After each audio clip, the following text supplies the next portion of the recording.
Hello friends, welcome জানাচ্ছি আমার YouTube চ্যানেলে সবাইকে। চলে এসেছি আপনাদের জন্য আরও একটা নতুন ভিডিও নিয়ে। দেখুন, অন্নপূর্ণা ভান্ডার বা অন্নপূর্ণা যোজনায় যে 28 লক্ষ মহিলাদের বাদ হয়েছিল তাদের তো ভেরিফিকেশন চলছে বা ভেরিফিকেশন হয়ে গেছে এবং আগস্ট মাসে টাকা আসার এখন অবধি কথা রয়েছে। সেটা পরবর্তীতে কনফার্ম হবে যখন আমরা ডেটটা অফিসিয়ালভাবে জানতে পারবো। তবে আমাদের 1 কোটির ওপর যে মহিলা যারা টাকা পেয়ে গেছিলো উইদাউট ভেরিফিকেশনে, তাদের কি হবে? মন্ত্রীর তরফ থেকে, রাষ্ট্রমন্ত্রীর তরফ থেকে কী বলা হয়েছিল, অর্থাৎ মালতী রায় তিনি যেটা কিছুদিন আগে জানালেন যে সবার ভেরিফিকেশন করতে হবে। এবং আরও একটা ব্যাপার হচ্ছে 8 তারিখে অর্থাৎ 8ই জুলাই যে মিটিং হয়েছিল, সেই মিটিং ও মেমোরেন্ডাম যেটা WBPRD অফিসিয়ালভাবে একদম আপনি অ্যাভেলেবেল, সেখানে গিয়ে দেখতেও পাবেন। সেখানে পরিষ্কার লেখা আছে যারা সরকারি চাকরি করছে, যাদের ফ্যামিলি থেকেও পেনশন পাচ্ছে, অথবা যারা আজকের আশাকর্মী বা কোনো না কোনোভাবে পার্ট টাইম বা সিভিক যারা রয়েছে, তারা যারা সরকারি কোনোভাবে বেনিফিটের সাথে যুক্ত রয়েছে, তারা কিন্তু আজকের অন্নপূর্ণার মধ্যে আসছে না। এবং আয়কর যারা দিচ্ছে বা তারা আসবেন এর মধ্যে, যেটা অলরেডি 19 তারিখে 19/5/2026 এক্সপেক্টে যেটা রয়েছে। আর এসআইআর নাম বাদ গেলে তারা তো আসছে না। বাট এই যে নতুন সংযোজনগুলো হয়েছে এবং এই যে আয়কর বা অন্যান্য যা যা কিছু, এগুলো সব কিন্তু স্ক্রুটিনাইজড হয়েছে। ভেরিফিকেশন তো খুব কম জায়গা হয়েছে। অফলাইনে কিছু ভেরিফিকেশন হয়েছে, বাট অনলাইনে ভেরিফিকেশন হয়নি বললেই চলে। এবার ব্যাপারটা হচ্ছে, তাহলে এই সমস্ত মহিলাদের কি হতে চলেছে? দেখুন, যা আপডেট চলে আসছে, বর্তমানে ICDS এর দায়িত্ব দেওয়া হচ্ছে এই সমস্ত মহিলাদের ভেরিফিকেশন করানোর জন্য। এবার এখানে একটা বড় প্রশ্ন হচ্ছে, 28 লক্ষ ভেরিফিকেশন করতে গিয়ে, যেটা এখনও কমপ্লিট হয়নি, 1 মাসের কাছাকাছি কেটে যাচ্ছে। তাহলে 1 কোটি মহিলাদের ভেরিফিকেশন করতে কত মাস না 1 বছর কতদিন সময় লাগবে, এটাই সব থেকে বড় প্রশ্ন।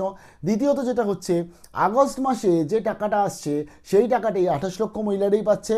তার ফলে যে 1 কোটি প্লাস মহিলারা জুলাইতে টাকা পেয়েছিল তারা তার মানে পাচ্ছে না, কারণ তাদের ভেরিফিকেশন কমপ্লিট হচ্ছে না। যদি তাদের ভেরিফিকেশন না কমপ্লিট করেই আগস্ট মাসে তাদের টাকাটা দিয়ে দেওয়া হয়, তাহলে সেই ক্ষেত্রে কারা সরকারি চাকরি করছে কারা করছে না, সেই ভাগটা যখন আমি করতে পারলাম না, কারণ সময়টা আমার কাছে মাত্র 4-5 দিন, আর তারপরেই তো সামনে মাস চলে আসছে, তাহলে এক্ষেত্রে দাঁড়িয়ে তাদের টাকা তার মানে কিছুজন টাকা আগস্টে পেয়ে যাচ্ছে, কিছুজন সেপ্টেম্বরে পাচ্ছে। তাহলে কি এই জুলাই আগস্টের টাকা তাদেরকে রিটার্ন করতে হবে? এই ব্যাপারগুলোর জন্য সার্কুলার প্রয়োজন, নোটিফিকেশন প্রয়োজন। এই যে বিভিন্ন জায়গা থেকে বিভিন্ন আপডেট পাওয়া, সেই আপডেটগুলোকে শেয়ার করা, পরবর্তীতে সেটাকে দেখা, এগুলো কেন হবে?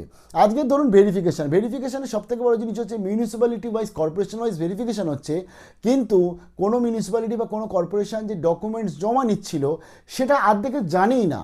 কী করে জানবে? সবাই তো আর ইউটিউব বা ফেসবুক খুলে বসে নেই। অনেকে আছে তার এইসব বিষয়ে কোনো ওয়াকি বলি না, তারা জানেই না মোবাইল খুলতে বা ইন্টারনেটে সেরকম দেখতে।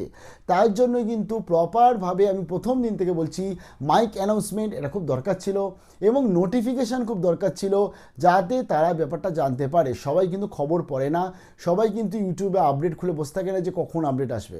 কিছু সংখ্যক মানুষরা তারা কিন্তু আপডেট খুলে বসে, এবং আমারও অন্নপূর্ণার যারা ভিডিও দেখে এরা সবাই কিন্তু অন্নপূর্ণার প্রাপক না। এর মধ্যে অনেকে আছে তার মা অন্নপূর্ণার প্রাপক, এর মধ্যে অনেকে আছে তার বাড়ির কোনো না কোনো মহিলা সে অন্নপূর্ণা প্রাপক, তাই সে ভিডিও দেখছে। তো এখানে ব্যাপারটা বুঝতে হবে যে প্রপার নোটিফিকেশান না বার করে নতুন নতুন গাইডলাইন্স আনা বা নতুন নতুন প্ল্যানিং করা, এবং পরবর্তীতে কারা সুবিধা পাবে কারা পাবে না। দেখুন, আমি যেটা বললাম এতে আপনারা একটা জিনিস বুঝতে পারলেন যে ভেরিফিকেশান প্রসেস যখন শুরু হচ্ছে, তাহলে মেবি আমি আগস্টে টাকা পাবো কি পাবো না এটা একটা কোশ্চেনের মধ্যে রইল।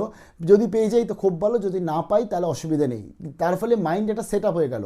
কিন্তু যে ধরুন লোন করে বসে আছে, যার ধরুন বাড়ির যে স্টুডেন্টস আছে, অর্থাৎ যে ছেলে বা মেয়ে, তার পড়ার টিচারের মাইনেটা দিতে হবে, সে বুঝে গেছে যে হ্যাঁ ভাই 3,000 টাকা পেতে শুরু করেছি, অসুবিধা নেই। তো তার জন্যই তাদের কি টাকাটা আটকাচ্ছে নাকি তাদের টাকাটা কন্টিনিউ থাকছে, এর জন্য কিন্তু সরকারের তরফ থেকে দরকার প্রপার ক্ল্যারিফিকেশান। সরকারের তরফ থেকে বলা হয়েছিল যে কারা কারা এর মধ্যে লিস্টেড রয়েছে, তাদের 1 কোটি যে মহিলাদের নাম, সেটা নাকি পাবলিক দেখতে পাবে, কিন্তু এখন অবধি দেখা গেল না। তবে হ্যাঁ, এই যে নামের লিস্ট সেটা বিডিও অফিস, মিউনিসিপ্যালিটি অফিসে আছে, সেখান থেকে ICDSটা তারা গিয়ে ভেরিফিকেশান করবে, এবং সেখান থেকে তারা এটাই জানবে যে সরকারি চাকরি করছেন কি না। 3টে বাড়ি 4টে রুম, 4টে রুমের কিন্তু আর কোনো প্রশ্ন নেই, কোনো ফর্ম ফিল আপে কিচ্ছু তার দেখছে না। যেটা দেখছে সরকারি চাকরি, কোনো আপনি সরকার থেকে কোনো সুবিধা পাচ্ছেন কি না, এবং তার সাথে দেখবো হচ্ছে আপনি ইনকাম ট্যাক্স দিচ্ছেন কি না, তাহলে আপনি আসছেন এর মধ্যে, অথবা আপনার এসআইআর নাম রয়েছে কি না। তো এইভাবে হবে। এবার এই ব্যাপারটা হচ্ছে ভেরিফিকেশান প্রসেসটা শুধুমাত্র কিছু অঞ্চল জুড়ে হবে নাকি পুরো রাজ্য জুড়ে হবে, এই নিয়েও প্রশ্ন রয়েছে। প্রচুর প্রশ্ন, শেষ আর হবে না। কারণ কেন এত প্রশ্ন আসছে? প্রপার নোটিফিকেশান নেই, তার জন্য নতুন নতুন নিয়ম, নতুন নতুন জিনিস আসছে। নোটিফিকেশান করে দিক না, পুরো একদম 2-3 পাতা 4 পাতা নোটিফিকেশান করে দিলে, এবং বর্তমানে তো লিখতেও লাগে না, AI দিয়ে, ChatGPT দিয়ে করে দিক না, তাহলে তো অন্তত জানতে পারবো। ভালো থাকবেন।